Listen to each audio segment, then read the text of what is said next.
The life and story of Louis Vuitton is that shows that the poorest in the world of today can actually become the greatest in the world of tomorrow.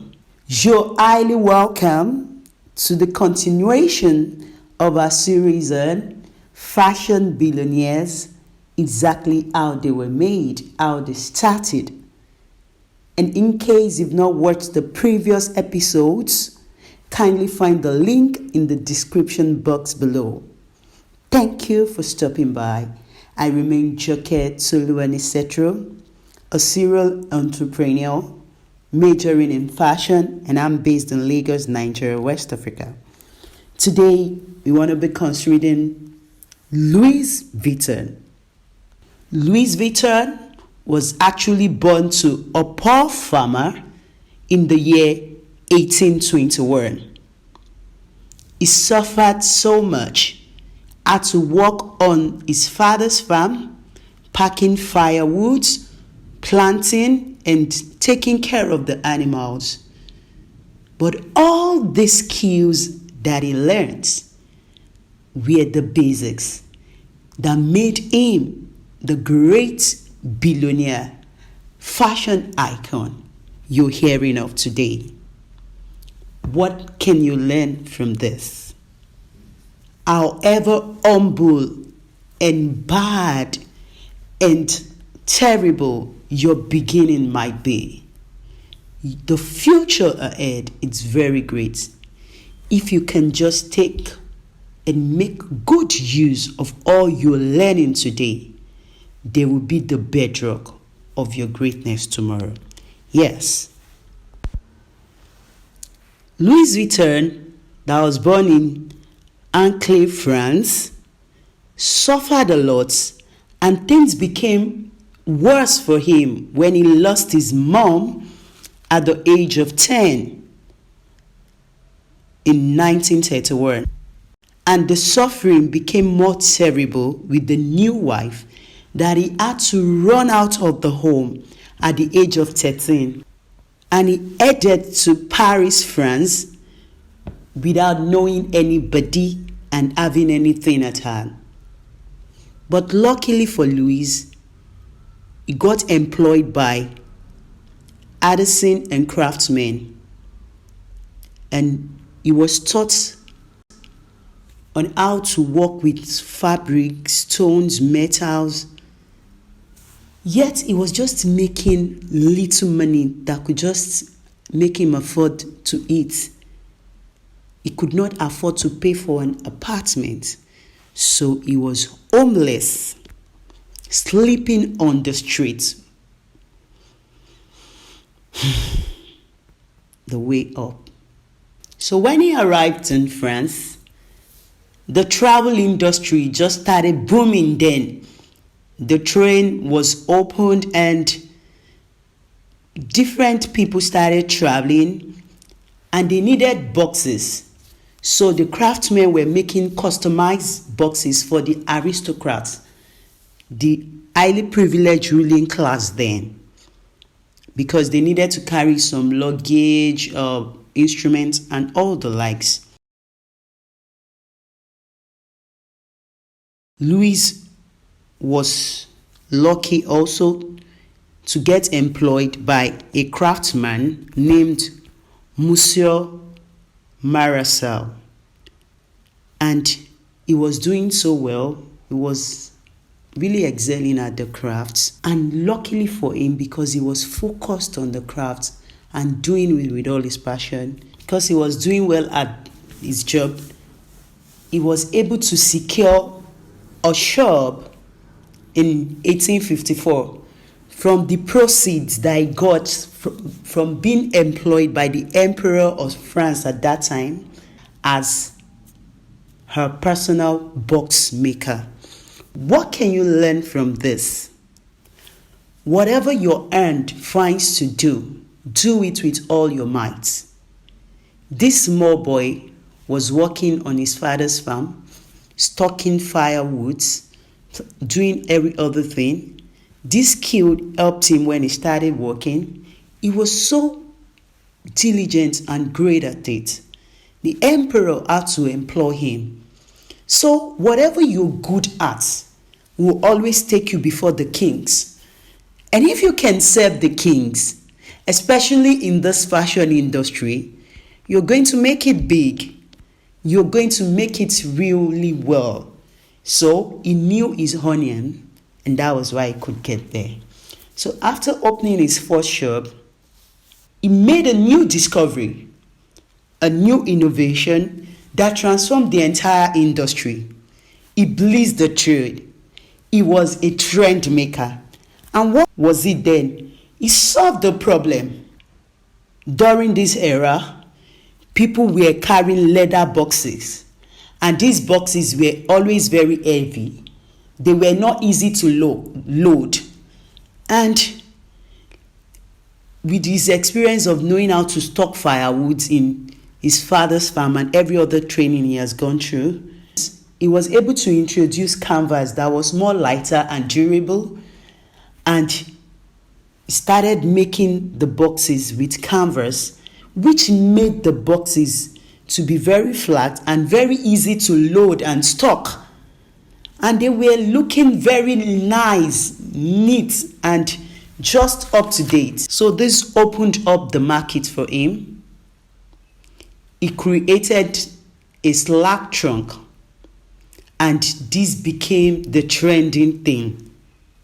Everybody was just like, I must have this, I must have this. It became a necessary accessory. So what can you learn from this? Whatever you're good at will take you before the kings. And you are to create something. You are to solve a problem that will bring out new things that will really be lasting solution to the needs of people for you to get to the top of the industry. So what problem are you thinking of solving? Yeah, and that will take you to the top of the industry. Yes. After making a great way through this slack trunk that I introduced, to go further inwards, he brought a new invention, and that was the handbags. That time in 1867, people were not carrying bags. They were just like, it can even be harmful to people. It's bulky and all the likes. But do you know what? Because he knew that there was real potential market for these bags, what did he do? He started making bags. He ignored the comments of people, and he was making bags with canvas. And before you know it, people were like, I want it, I want it. This is another take-home point. If you've read about Christian Dior, he persevered also when his work was opposed. I will still repeat it. You can't get to this top of the industry without opposition. People will try to come against you. But once you know what you want and you stay by it, you stand by it, you are going to get there. The people that look down on you today, definitely once you climb to the top of the ladder in the fashion industry, they will look up to you. So that was the case with Louis as well. And before you know it, the handbags became the trendy thing. And just go out without having a bag that matches with your outfit and every other thing. So this kept on, and it was really going. As he was growing in the industry, he needed the support of his son. His son, George Vuitton, came into scene, started helping him. And before you know what was happening, he also made a new trend. He created a trend that solved the problem. Which problem did his son George solve? George solved the problem of what? Theft. As at that time, the boxes, the trucks were not closed properly. They were not having good locks. So he created the tumble locks. The tumble locks made it impossible for you to open the trucks without correct key. So you could not just steal anything from people's boxes. This made the Louis brand became more acceptable amidst so many people, and their brand started expanding. But before you know what was happening, another thing happened. There was a war in 1870, the Franco-Prussian War, and they lost everything to the extent that they were even almost being to death in refugee camps. Thank God everything went over, and after the war they went back to their base, and Louis was able to build his shop, reconstruct his shop from his savings, and they picked up again. After picking up, they started with new pre-custom patterns and fabrics, and they were really making it. Louis also opened a shop in London in 1885, and this his clientele changed, as in great people of that time started really patronizing him. The passion of growing and scaling his business, he wanted to introduce catalog, but the unfortunate thing happened. At the age of 72, in 1892, Louis died. His son took over the company, making great sales. His son got help and started departmental store, introduced price tag. They were doing great, and before you knew it too, his son died, and George's son, Gaston Vuitton, took over. He started running the company. The cable thing that George Vuitton did before his death was that he introduced the departmental store, and he also created a monogram with a pattern in the memory of his father. At first, the customers were skeptical about this, but later on, they started buying it. One other lesson from here is that always think of new things to introduce. If you want to get to this industry, you have to solve a problem, and in solving that problem, you have to create new inventions that will eventually get to the top of the industry and really take you higher than you can ever imagine. So, George Vuitton did his part. He left the stage for his son, Gaston Vuitton. He started and continued in his grandfather's legacy to greater heights and every other thing.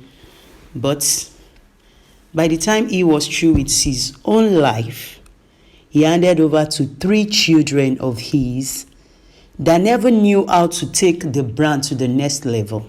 So they ended up handing over. They were not agreeing, same page on how to move the company forward. So they had to give it to a businessman that had great acumen, that happened to be their in-law, in the person of Henry Racamel. And this guy did very great. He made the sales of the Louis Vuitton company to rise from 20 million US dollars to about 260 million US dollars. And before you know it, he just merged with a company that was called Moet Hennessy, a company that produces champagne, and it's from a luxury goods conglomerate. Yes. And it became LVMH. So that's the story behind the LVMH you hear of today. But so many other things came up, this and that, I don't want to go into. And before you know what was happening, Bernard Arnault had to come into scene, bought over the LVMH brand, and started running the company as the chairman CEO. When they thought they could run the company without the legacies of Louis Vuitton, I'll always tell you that people don't just buy your brand, they buy you. They buy your story. They buy your personality. They fall in love with you. Most people that are falling in love with the brand, they started withdrawing until they had to employ various experts from various fields. And they started following the legacies of Louis, how he made his bags, and they were expanding. They expanded into ready-to-wear brand in 1997. They also expanded into watches, jewelry, sunglasses, and they became very great, such that as of January 2020, they were still listed as the number one luxury brand in the world. Yes, and we're making about 30 billion US dollars. So what is this telling you? Whatever your dream and passion is, it doesn't matter how humble you start. Just make sure that you keep at it. You keep at that little skill, that little strength you have, that little thing you're learning. Don't feel it's nothing. It's actually the thing that will take you to the top. Keep improving on it because things keep evolving. Why you see these multinational companies and these fashion icons, what they've left behind still growing is that people managing these empires are still evolving as we speak. They are discovering new things. The fashion industry is never static, and you can't run fashion in isolation. You can't just feel I'm just going to be in bags only. I'm just going to be making clothes, shoes. That's why you saw that they diversified. They went into ready-to-wear. They went into watches, jewelries, and all the likes. For you to get to the top of this industry, you have to harness every other aspect of the industry and go to other sectors as well. Collaborate. Get to know, like for those of us here at Central Fashion, after our fashion, we still do photography, we do videography, we do events management, we're into makeup artistry, styling. Just make sure that you harness every part of the industry. We make shoes, belts, whatever you want, we make them for you. So collaborate with every other person in the industry and other industries that are associated with fashion. Make sure that you get the best of the best, and you're able to do that you're doing with real integrity and top-notch finishing, customer service. People will keep coming for you.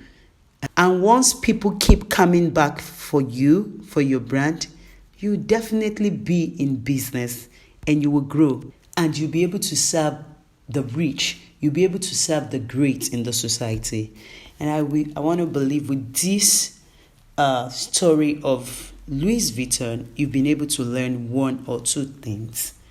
Kindly let me know where you are in the industry, how we can synergize, how we can be of help. Let's know what is the challenge you're facing, what is your passion, how do you think of getting to the top? Are you the next person the fashion industry is looking for? Let me hear from you in the comment section. Until I see you in the next episode, catch you. Love you. Bye-bye. In the next episode, we're going to be talking about Vicky James.